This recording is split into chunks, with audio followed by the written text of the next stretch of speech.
Bonjour à tous et ravi de vous retrouver pour un nouveau rendez-vous d'Alternative. Alternative, vous le savez maintenant, un rendez-vous hebdomadaire pour décrypter les grands enjeux internationaux en partenariat avec l'Université internationale de Rabat. Et chaque semaine, nous vous offrons une analyse approfondie sur des sujets pluridisciplinaires avec des chercheurs spécialisés, un décryptage alternatif vu du Maroc. Nous célébrons aujourd'hui la 59e journée mondiale de l'Afrique, l'occasion de se pencher sur un aspect rarement évoqué sur la scène médiatique, celle du droit commun des affaires sur le continent. Alors, face à la mondialisation de l'économie, les États africains ont décidé de mettre en place un droit commun des affaires. L'OHADA, l'Organisation pour l'harmonisation en Afrique du droit des affaires, voit le jour en 93 à Port-Louis, aux îles Maurice, entre en vigueur en 95, puis est révisé en 2008. Son objectif, garantir le développement économique et social des pays africains avec un droit qui puisse véritablement attirer et sécuriser les investissements sur le continent, une organisation internationale d'intégration juridique, donc qui a en quelque sorte réécrit le droit de ces pays qui avaient hérité de la colonisation, un droit inadapté, il faut le dire, aux besoins réels de leurs économies. L'organisation, dont le siège social est à Yaoundé, au Cameroun, compte actuellement 17 membres, 5 institutions et 4 langues de travail. Alors, comment le Maroc s'inscrit-il dans cette perspective d'harmonisation ?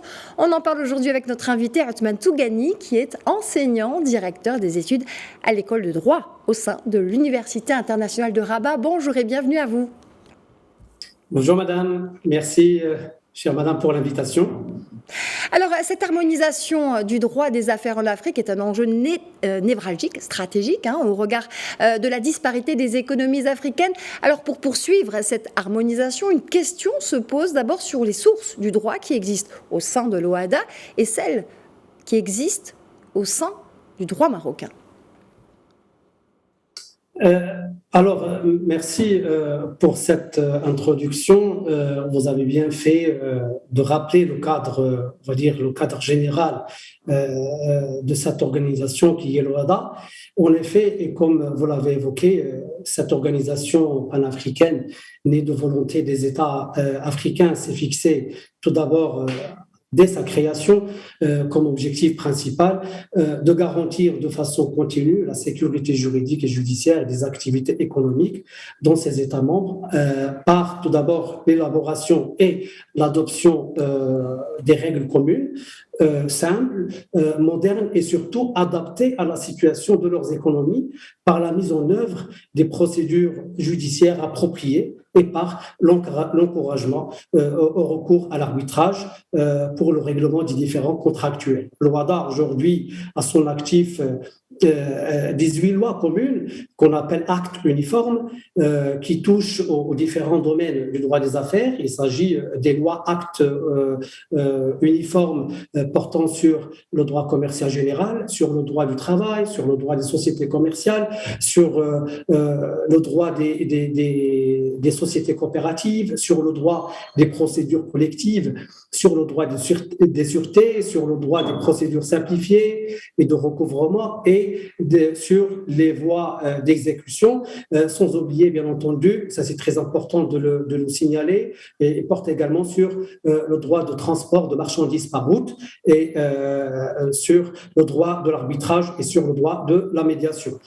Toutes ces lois sont applicables de façon identique dans tous les États membres de l'OHADA, ce qui correspond plutôt à une uniformisation ou à une unification plutôt qu'à une harmonisation du droit des affaires. Les matières juridiques uniformisées ainsi évoquées ne sont pas limitatives. Car en effet, et au regard de l'article 2 du traité de l'OHADA, le Conseil des ministres de l'organisation peut décider d'ajouter toute autre matière de leur champ d'uniformisation du droit des affaires. Et bien sûr, dans ce sens, et depuis mars 2001 à Bangui, le Conseil des ministres de l'OHADA a décidé d'élargir le programme d'harmonisation du droit des affaires au droit de la concurrence, au droit bancaire, au droit de la propriété intellectuelle, au droit des sociétés civiles, au droit des sociétés coopératives, au droit des contrats et au droit de la preuve. Et en sus, et par décision du 14 juin 2013, des études sont en cours à l'effet d'évaluer la faisabilité et l'opportunité d'extension du droit de l'OHADA à d'autres matières comme la facturage, le crédit bail, la franchise, la sous-traitance, la co-entreprise, etc. D'accord. Alors, dans ce contexte, Othman Tougani, est-ce que l'on peut dire que l'on pourrait se diriger vers une adhésion du Maroc à l'OHADA? Alors, il est important de noter que depuis la création de l'OHADA, d'autres États s'intéressent de plus en plus à cette organisation. Donc, en plus des pays membres, d'autres pays s'intéressent. Ils ont manifesté leur intérêt pour cette organisation en vue de leur éventuelle adhésion à son traité fondateur. Bon, il s'agit notamment de Burundi, du Ghana, du Nigeria, du Djibouti, Sao Tomé, Madagascar et bien entendu le Royaume du Maroc, de par sa réintégration au sein de l'Union africaine et aussi de par son accroissement de ses investissements en Afrique.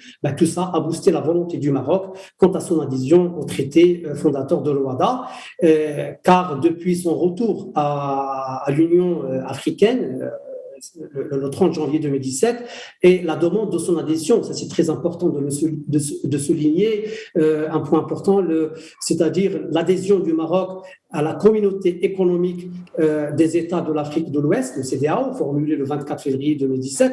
Le Maroc a commencé à manifester son intérêt, bien sûr, pour l'OHADA. Ceci paraît compréhensible dans la mesure où l'intégration économique que recherche le Maroc à travers sa demande d'intégrer la CEDEAO, condition indispensable du développement de l'Afrique, ne peut se réaliser au final que si elle est accompagnée et soutenue par l'harmonisation du droit des affaires. Autrement dit, le fait pour le Maroc d'avoir une ambition économique pour l'Afrique, la zone OHADA en particulier, reviendrait à épouser son régime juridique pour garantir une véritable intégration économique et poursuivre son œuvre d'intégration africaine que prend d'ailleurs Sa Majesté le roi Mohamed VI, que Dieu l'assiste, lorsqu'il affirme à juste titre que, je cite, l'Afrique doit faire confiance à l'Afrique pour garantir le développement économique et social du continent africain. Alors, quel sera dans ce cas-là le processus d'adhésion et surtout les perspectives de cette adhésion du Maroc à l'OHADA? C'est une question d'une grande importance parce que la mise en place tout d'abord de l'OHADA a nécessité beaucoup de volonté politique, des travaux de concertation, d'études, de séminaires, de rencontres avec des objectifs très rigoureux pour garantir son succès dans ses États membres. Donc, il convient également de parler pour dire que pour assurer une application efficace et efficiente du droit de l'OHADA au Maroc, il faudra d'emblée que le Maroc mette en conformité son droit interne avec le droit de l'OHADA, dans la mesure où l'adhésion du Maroc à l'OHADA implique que les actes uniformes viendront remplacer les lois marocaines qui leur sont identiques et contraires. Celles-ci devraient être abrogées au profit des actes uniformes de l'OHADA. Et la nécessité de mise en conformité du droit national marocain au droit de l'OHADA vient d'une part de la supranationalité ou de la valeur supralégislative des actes uniformes prévus par l'article 10 du traité de l'OHADA et de leur portée abrogatoire qui en découle. Et d'autre part, de l'abrogation des dispositions nationales prévues par les actes uniformes eux-mêmes. En outre, après l'adhésion du Maroc à l'OHADA, il faudra noter 4 principales recommandations, à savoir, tout d'abord, il faut que le Maroc intègre le droit de l'OHADA dans son programme de l'enseignement supérieur. Deuxièmement, il faut que le traité et les actes uniformes et les règlements de l'OHADA soient traduits en langue arabe.